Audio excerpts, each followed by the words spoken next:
Around the world, most people don't have jobs. There are about 3 billion people in the world that live on less than $2 a day. As a reference point, there are only 6 billion in the whole world.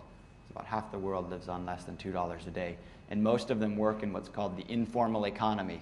They sell goat cheese in the market, or they weave baskets and sell them in the market, or they sell milk, or something. They make shoes or men's shoes, do something to get by informally. And that makes up the bulk of employment in most parts of the world. In Mexico, it's 65% of the economy, for example. And so that exists, that's just reality. And most of these people who have these small businesses are incredibly cash constrained. Like this woman who needed $35 to almost double her income. $35 seems like not much to most of us here, but when she was making $2 a day, coming up with $35, that was quite a lot to try to come up with, because that entire $2 a day that she made went to feeding her family. So microcredit, I'm going to distinguish between microcredit and microfinance. Microcredit is an idea, as you heard about, that began about 30 years ago, of giving small loans to these type of people, these men and women who are working in the informal economy, to either start a business if they didn't have one, or to grow an existing business. And oftentimes it's refinancing existing credit that they might have from money lenders.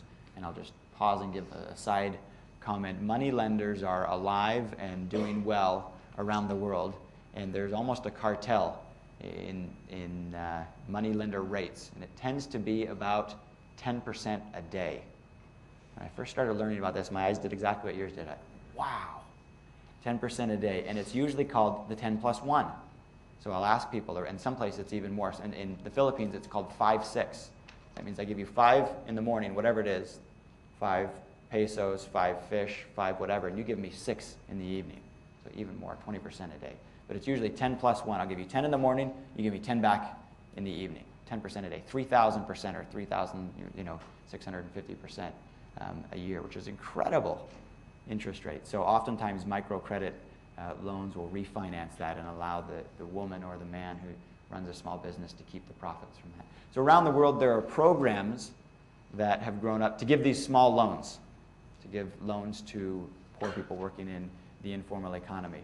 There are about, depending on how you count them, 3,000 to 5,000 of these programs worldwide that are giving small $100, $200 loans to these type of people, which is great. It sounds like a lot, and you heard the impact on one family's life. The rub, if you will, or the opportunity, since we're entrepreneurs, or at least wanting to be entrepreneurs, the opportunity is that less than 20% of all people who could benefit from microfinance or microcredit have access to it. So less than 20% market penetration. I'll talk a little bit more a bit later, but this is potentially a $5 billion or $50 billion market, and right now it's about a $1 billion market, so huge growth opportunity.